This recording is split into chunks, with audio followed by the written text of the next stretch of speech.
I'm 30 years old and I share a home with my sister. We live in a 2-story house, designed as a mother-daughter home, meaning it has 2 separate kitchens.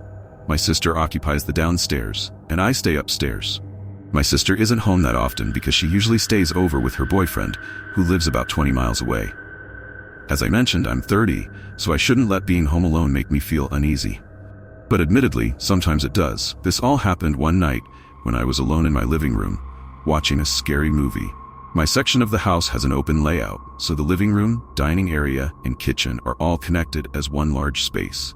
The couch sits right in the middle, so when I'm on it watching TV, a big part of the room is behind me. For anyone prone to getting spooked easily, it's not the most comfortable spot to be sitting alone watching a horror movie.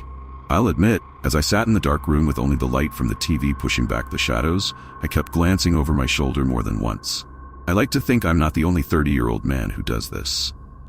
Anyway, after the movie ended, I brushed my teeth, switched off all the lights, and went to bed. I slept for about 2 hours before waking up around 1 a.m., not immediately sure why I was awake. Then I heard a voice downstairs. It sounded exactly like my sister's. The voice was inside the house, so it wasn't as if she was outside calling to be let in. Still, I knew it was her voice. Though I couldn't make out what she was saying, I assumed she was either calling for me or possibly arguing with her boyfriend. Feeling groggy and not entirely alert, I got out of bed, walked into the dark hallway, and turned on the light. As I moved through the living room, I heard her voice again from downstairs. Now I could make out that she was saying my name. I made my way down in the dark, calling back to her. "What is it?" I fumbled for the foyer light downstairs, but couldn't find the switch. When I say I was half asleep, I mean it.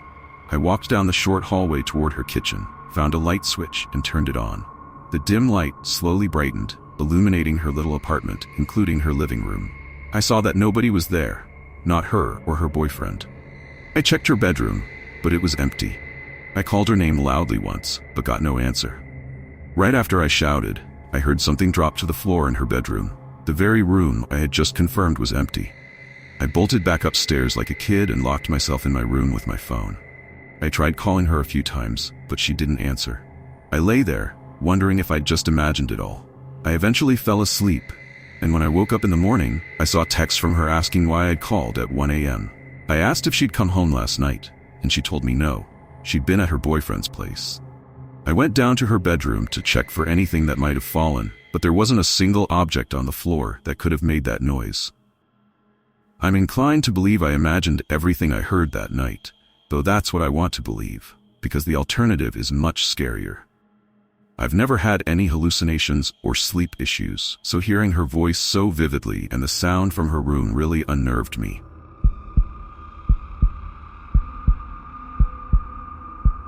When I was younger, I was left home alone often because my mom was a single parent working as an RN with a tough schedule, and my brother was away at college. One particular night, when my mom was on an overnight shift, I had a girl named Molly over, a girl I was seeing at the time. She hung out for a while, we watched some movies, and eventually she had to head home because her parents didn't like her out late. So, I was left alone to hold down the fort. I continued watching TV from my room and bed. My bedroom is upstairs, next to the backyard, so when I heard one of the chairs on the deck being dragged, I noticed it immediately. I got up and looked out the window, only to see someone sitting on one of the deck chairs below. Thinking it was Molly, I called out her name. She'd only left less than 10 minutes before. But the person looked up, and it wasn't Molly. I quickly ducked out of sight from the window. Whoever was down there wasn't anyone I recognized, at least not in the dark. I messaged a few friends in our group chat to see if one of them was trying to mess with me, but those who replied had no idea what I was talking about. Honestly, I didn't think any of my friends would pull something like that. Anyway, scared but curious, I slowly peeked out the window again, and the person was still sitting there, staring up at my window. He was definitely a man, and he had seen me. I backed away from the window and turned off the TV. Sitting on my bed in a ball, with my arms wrapped around my knees, I waited in the dark. I didn't even want to turn on my phone screen for fear that he'd see the light. I didn't want to make any noise either, since the window was open. I hoped he'd think I was no longer in the room.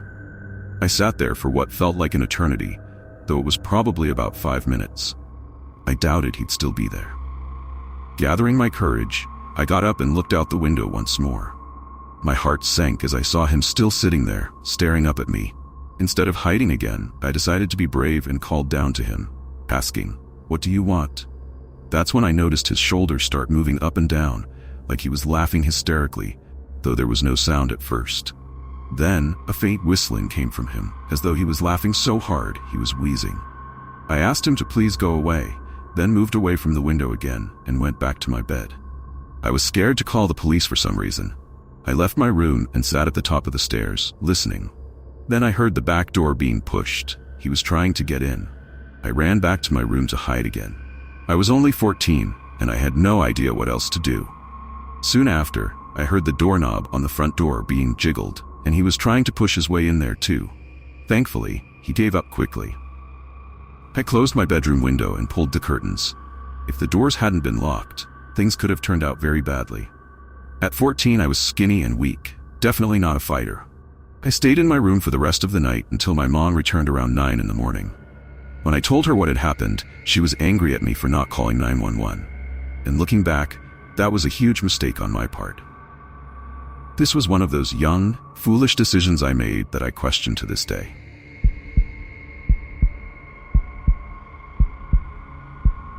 This was how I almost died as a kid, home alone, on what was probably the most intense night of my life. Our family had 5 members. I was 10 at the time, my older brother was 14, and my little sister was 5. It was a Friday night, and my brother was out with friends, clearly getting into some sort of trouble, because then came the dreaded call. All I remember is that I was in my room playing a Star Wars video game when I heard my mom start crying in distress. Terrified, I ran out to see what had happened. My mom was on the phone with the hospital, who was calling to inform my parents that my brother had been hit by a car. We were all horrified and deeply worried. My brother had broken his leg, though I don't remember all the details of the call. My parents hurried to grab their coats, got my little sister from her room, and asked if I was okay to stay home alone. I said yes, and they rushed out the door. Of course, I was really worried about my brother, but I also wasn't eager to go to the hospital and see him in pain.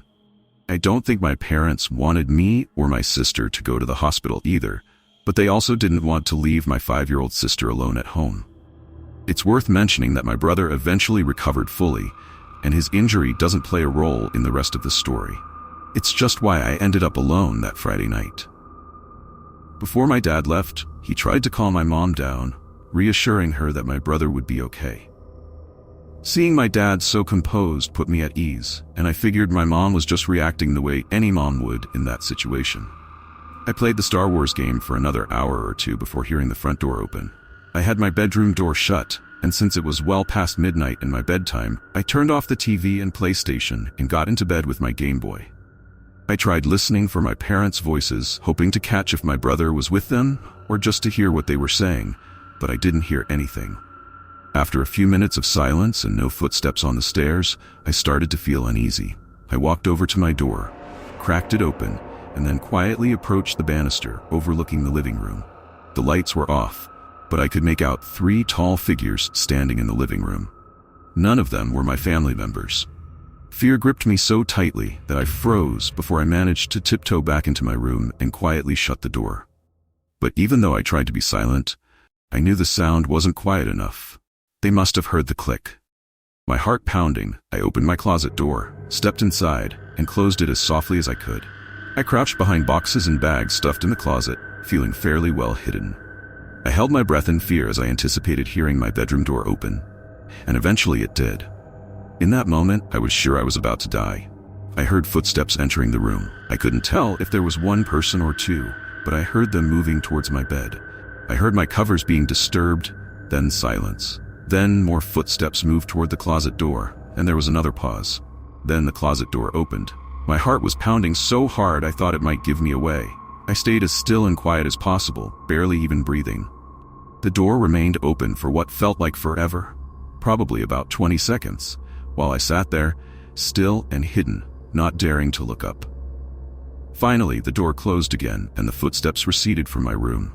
I exhaled as quietly as I could, but it wasn't until an hour later that I finally heard my parents return. I rushed downstairs to them, shaken and grateful they were home. The intruders had left the front door ajar, and they had stolen several valuable items from our house. It turned out to be one of the worst nights our family had ever experienced. In their hurry to get to the hospital, my parents hadn't even locked the front door. I was incredibly lucky that night, not only to avoid being kidnapped or harmed, but also that whoever looked in the closet might not have actually noticed me. Looking back, I sometimes wonder if the person standing at the closet door had seen me but decided not to harm me, just wanting to rob the house. Or maybe they simply didn't see me, and I narrowly escaped a terrible fate.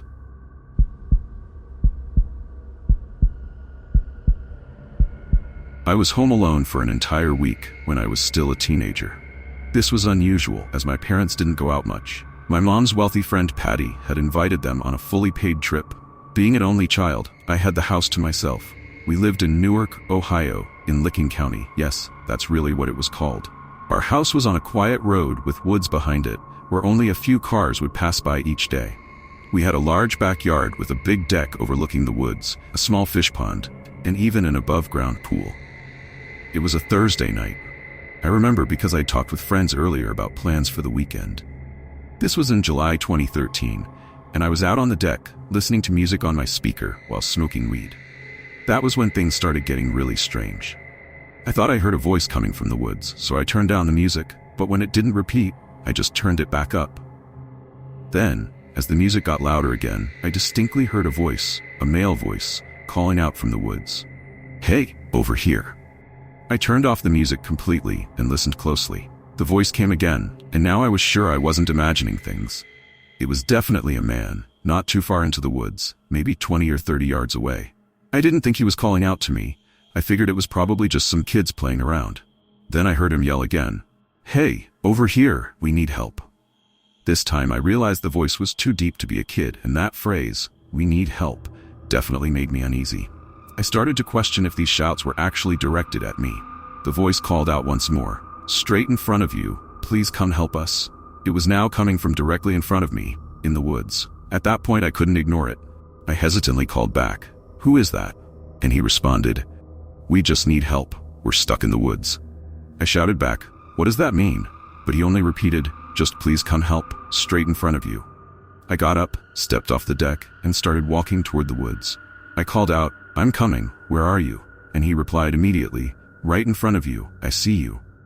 That response made me pause. I asked, "Wait, are you alone or with someone?" But this time, he didn't answer. I stopped about halfway to the woods, a knot forming in my stomach. I suddenly felt the overwhelming urge to back away. I started walking backward toward the house, facing the woods the entire time. I didn't want to turn my back, and it took me a moment to realize why this was so strange. If they really needed help and could see me, they would have called out or said something when I started to leave. But now they were silent, as if they realized I wasn't buying it. Once I reached the deck, I quickly went inside, locked all the doors, and sat in the living room. I was high, and maybe that's why I'd been more trusting at first, but the adrenaline was starting to kick in now. Just as I was beginning to feel safe, I heard the voice again, closer this time, definitely in the backyard, and no longer in the woods. I also heard splashing water. It sounded like it was coming from either the pool or the pond. I went to the window, careful to stay out of sight. At first I didn't see anyone. Then I heard him say, "I see you," followed by a low, unsettling laugh.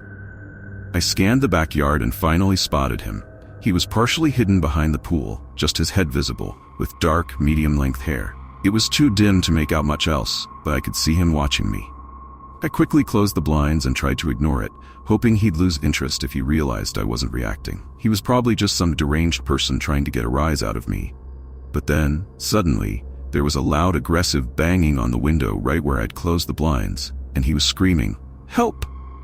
That was my breaking point. I yelled as loudly as I could, "Get the hell out of here, freak! The police are coming!" I kept screaming it, trying to sound more unhinged than he was. For a moment, he just laughed, this sick, wheezing laugh that seemed to seep right through the glass. Then I heard his footsteps moving away, his laughter fading into the distance. I collapsed onto the couch, shaking and out of breath.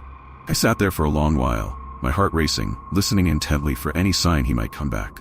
Eventually it seemed he'd really left, and despite everything, I managed to get a decent night's sleep, thanks to the weed. But that night, I knew I'd narrowly avoided something truly disturbing. I wonder if I would have dealt with that situation any differently if I hadn't been high. The whole experience left me feeling more paranoid about opening my door to anyone.